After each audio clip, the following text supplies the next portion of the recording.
Welcome to another Total Level video. Here, I will tell you about my favorite horror games. Are you sure you want to stick around? Very well then, let's begin! Who's at the door? I turned off the lights purposely during this deep, scary voice so that people wouldn't want to come here. I hate company.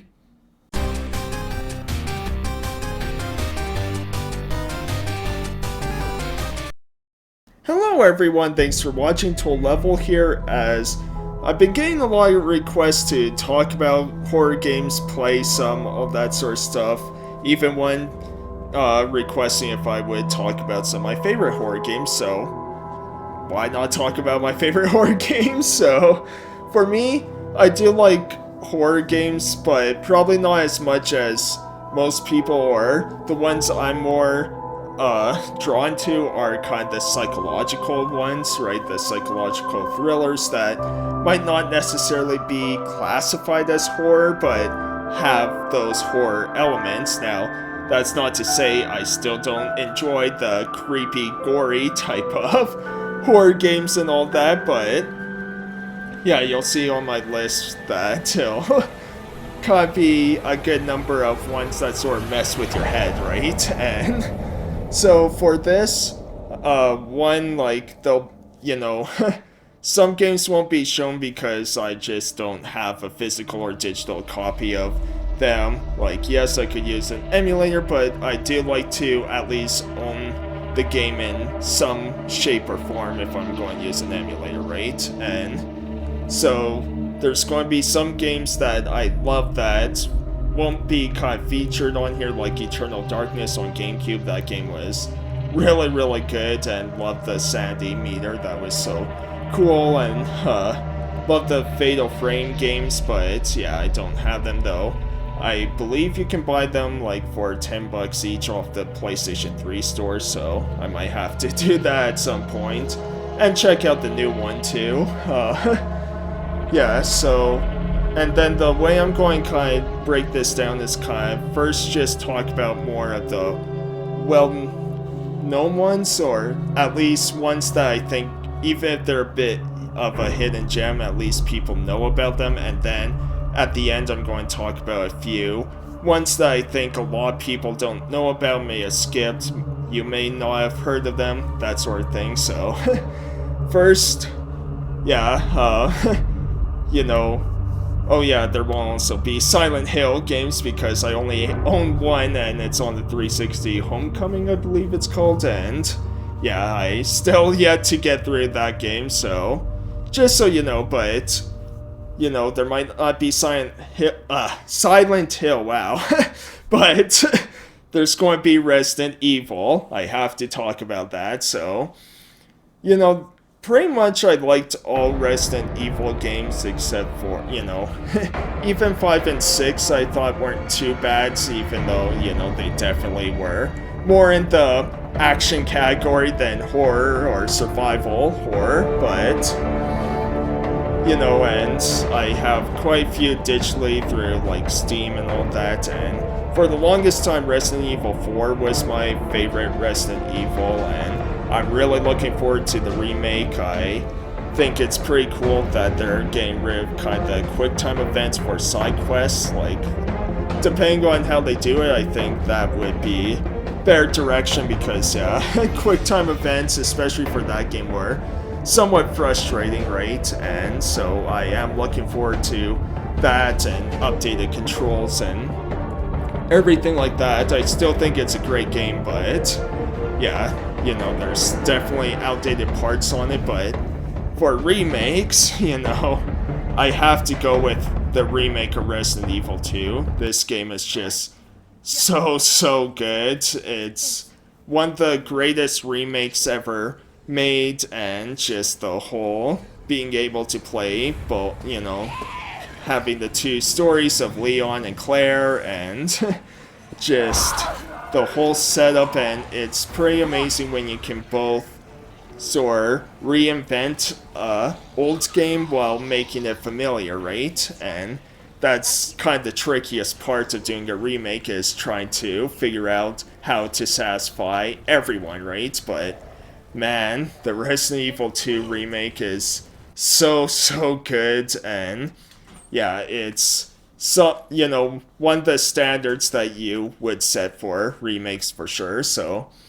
for Resident Evil, that has become my favorite, but like I said, man, there's a lot of great Resident Evil games. Even Code Veronica, that's a bit divisive and all that. I really enjoyed that one. Now, gotta talk about Bloodborne next, right? Because, again, this wouldn't exactly be classified as horror, but because of its gothic themes and creepy monsters and everything in it along with the people, I sort of classified this as RPG horror, right? And it's a great game to start with if you're new to kind of the Dark Souls type games and all that, because the game is a bit easier and it's also faster paced than Dark Souls. Now, saying that, the game's not easy by any stretch or whatever, but it is a great way to kind of get your foot into the door of Dark Souls games, because, yeah, it's a lot more approachable, I would say.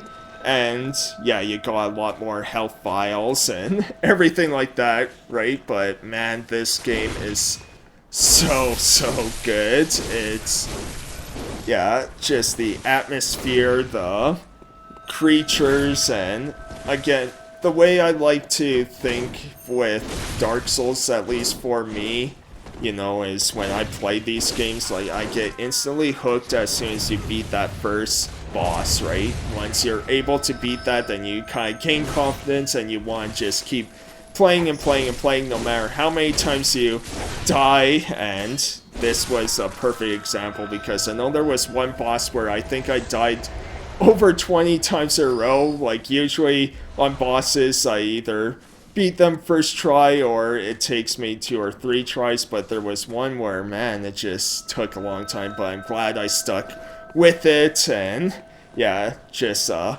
fantastic game, one that everyone should check out. Now, this next one, again, isn't really horror, but because of its kind of setup and sort of almost Resident Evil-like, I wanted to include it in this one too, and that's the first Last of Us game.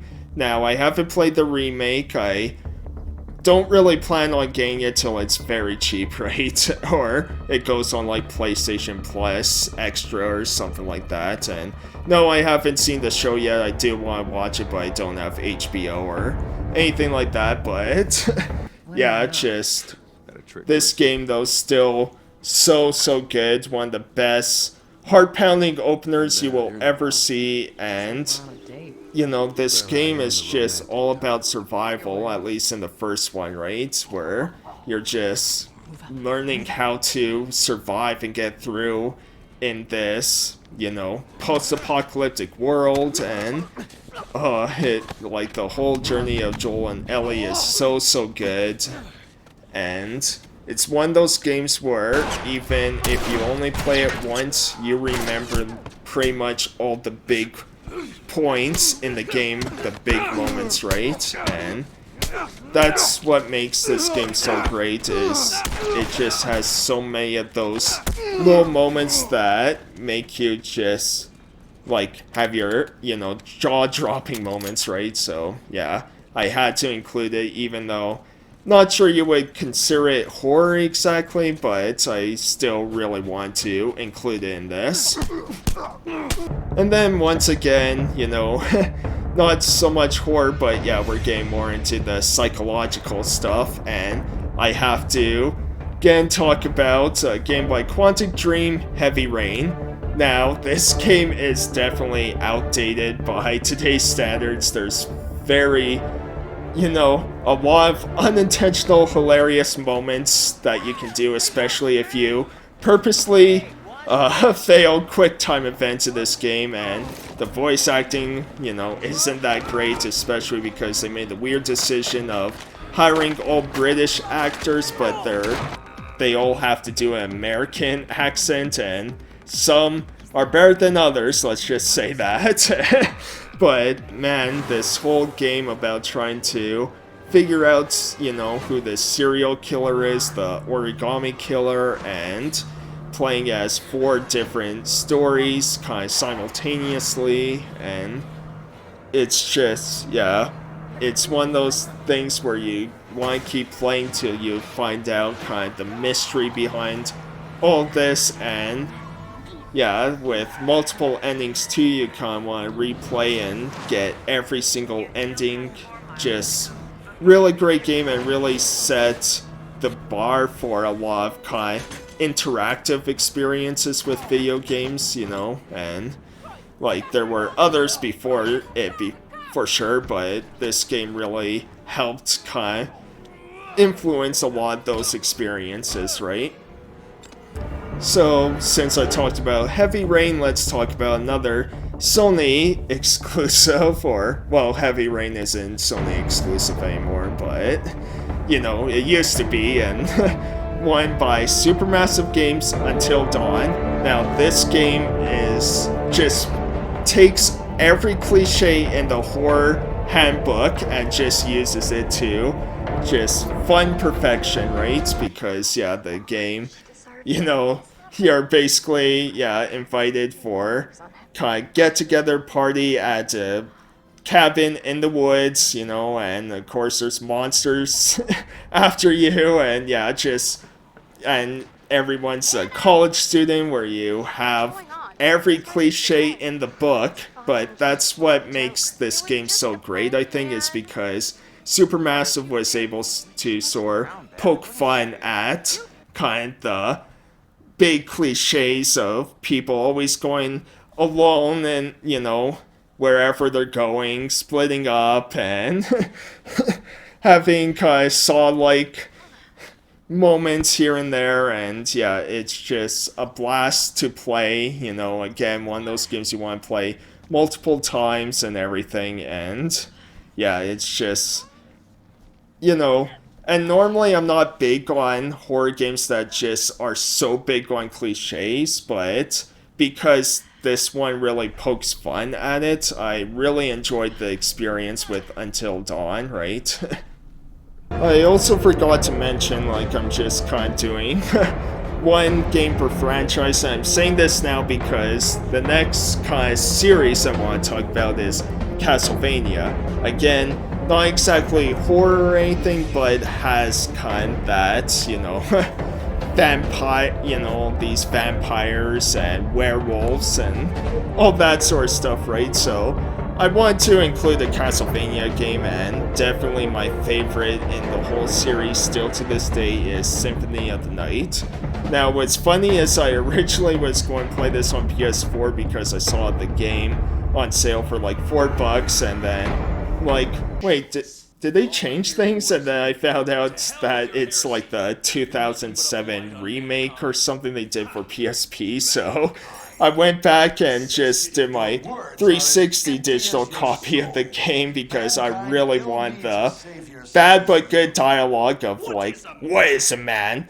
Nothing but a miserable pile of secrets, right? Things like that, so yeah, really wanted to go back to that, but oh man, it's just so fun. And normally I'm not big on the whole Metroidvania experience because I'm not big on backtracking, which is funny for me to say because I love RPGs, but I think the biggest difference with RPGs is you get to, there's a story that you kind of follow with them and all that, where Metroidvanias, it's just kind of like, okay, go back to the same spot you already were, and yeah, just, I don't know, I'm weird that way, right?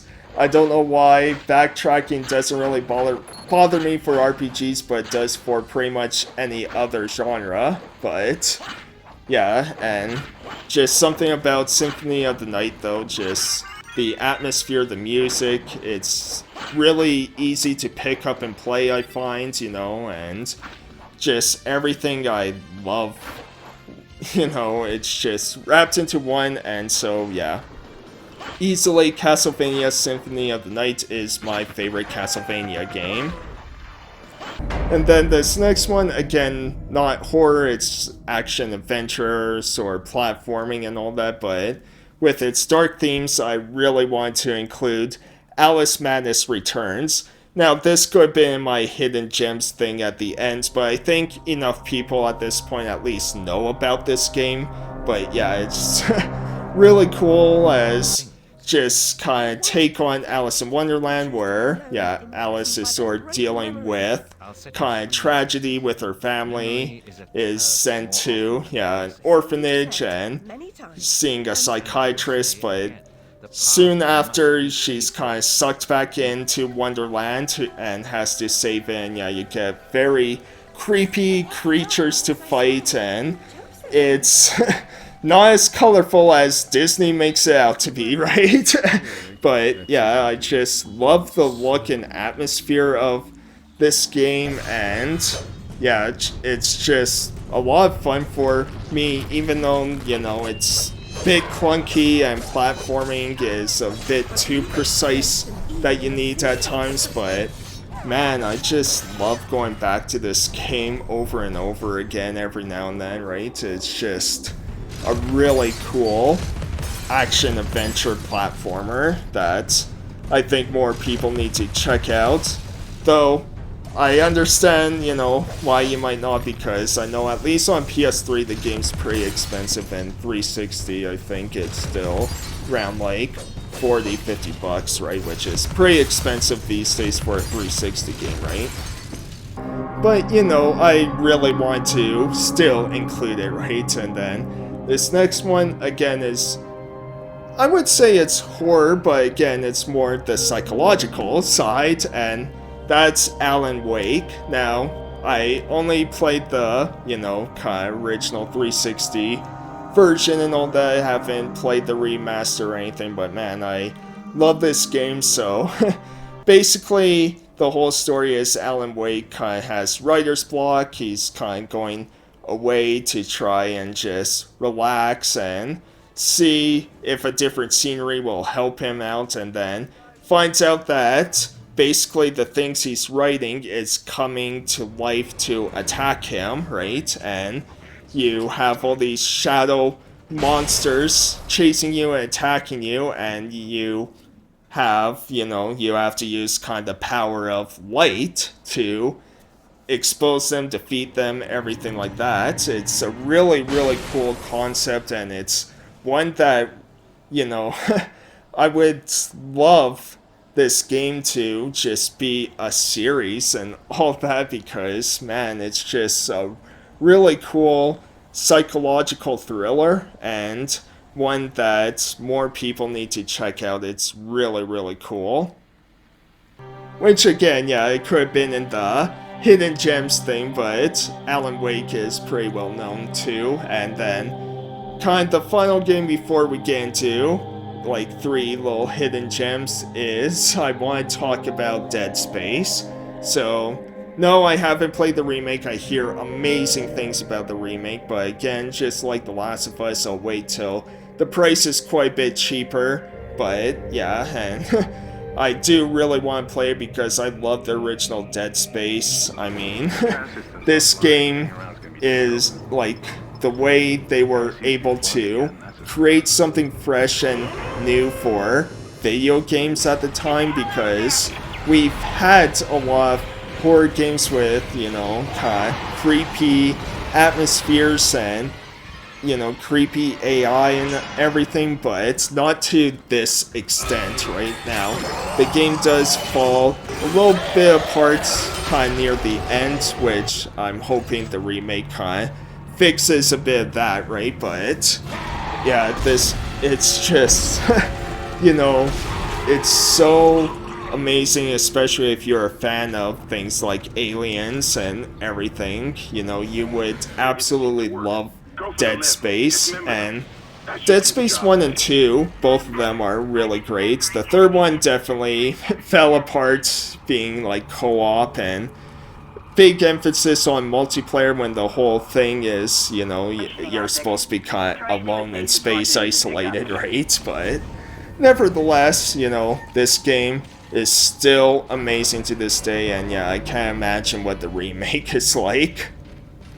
So we're into kind of 3 little hidden gems I want to talk about. So the first now, like I've talked about the game Danganronpa many times before and all that, but I want to talk about kind of another series from Spike Chunsoft that I actually like more, and I don't think I actually ever talked about this game on my channel, and that's the Zero Escape Trilogy. Now, I am cheating a bit by saying, yeah, kind of all 3 games, but oh man, like there's a reason why, because they all kind of connect to each other. So basically, if you like the Saw movies, or I guess at least the first 2 Saw movies, after that I can't say, they weren't, like I watched part of the 3rd and didn't get interested, but anyways, if you like the Saw movies along with kind of those escape rooms where you have 1 hour to escape with your friends and all that, then you will love this game because it's both of those wrapped into one, as each game, a masked individual named Zero has captured 9 individuals in order to play a certain game called the Nonary game, and the way you kind of play and escape is doing these little puzzles, these little escape room puzzles where, yeah, you're gathering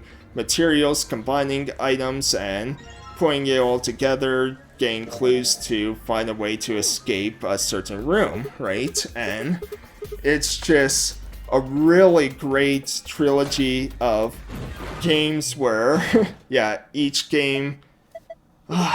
Actually, I won't talk about the characters, so let that be a surprise, but yeah, it's just really, really cool, and yeah, there's also a pretty neat gameplay element, which again, I won't get into because I want people to be surprised, since I want to give as little information about this series as possible, because yeah, it's great to go in pretty blind, and... yeah, just a fantastic trilogy of games. I highly recommend checking them out if you like Saw and if you like escape room stuff. Alright, so this next one I'm talking about is called Coma, or The Coma. There's 2 games, Coma 1 and Coma 2, and yeah, I'll just kind of briefly talk about the first game a little bit, but yeah, basically you're a high school student who kind of has a crush on his teacher and everything, and you're supposed to do a test, and as you're doing the test, you fall asleep at your desk, you wake up, no one's around, and then you wake up, find your teacher in the hall, who's turned into some demon-type creature and wants to kill you, so you kind of have to find clues throughout the school and find ways to stop her and all that. Now, I will say this game can get a bit hard and frustrating at times because, yeah, like, places where you would hide and all that, sometimes, like, it doesn't matter how far away you run, somehow, yeah, she'll still find you at times, but it's a pretty cool game that I don't think enough people checked out, and I believe you can buy it physically on the Switch, but yeah, it might be a limited sort of print type of game, right? Like, I'm not sure if it's limited run, which of course people aren't fans of limited run these days, or if it's a different company, right? But yeah, either way, I highly recommend the Coma 1 and 2. And then the final game I want to talk about, which this is the only one that doesn't have a physical version, unfortunately, but I still really want to talk about it because it is a really creepy game that I think a lot of horror fans would really enjoy, and it's called Detention. Now, the game is set up very similarly to the Coma, where you're student named Wei who wakes up alone in their classroom after sleeping, no one's around, and has to find clues. Shortly after, you run into a girl named Ray, and you're kind of the only 2 in this school, and yeah, the game's set in 1960s Taiwan, during the martial law. So just the theme itself is scary enough, but man, there's a lot of creepy moments. Now, if you're very sensitive to a lot of not just violence and gore, but a lot of sensitive kind of subjects with children and mental health and everything, then you just want to give a warning about that, because this game is pretty heavy. But if you're okay with all that, then I really recommend this game, because yeah, there's so many creepy moments where you have these lingerers, kind of demons, who scour the school, and it's a really cool game with a really unique art style, and it's pretty cheap too. Like, I think you can get it for about $15 or something digitally.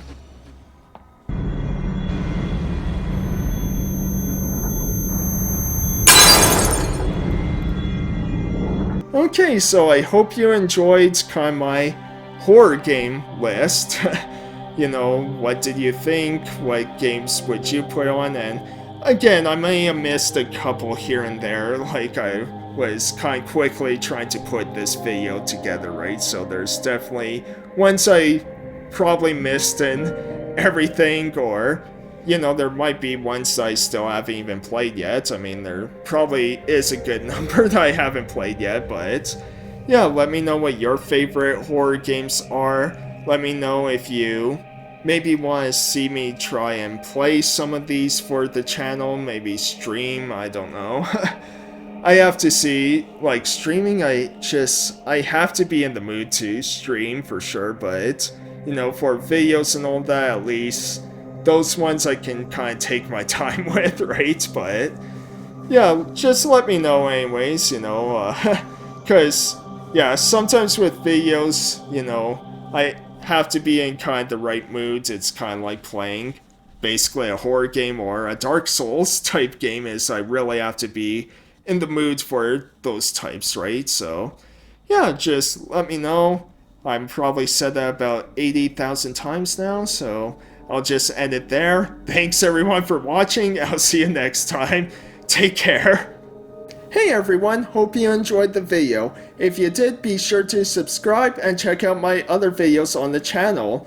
Also leave a like and comment, let me know what you guys thought of the video. I do my best to reply to each comment, and also in a timely fashion. Sometimes I miss a comment here or there, but I do my best to read and reply to all of them. So yeah, hope you all enjoyed, and take care everyone. Bye!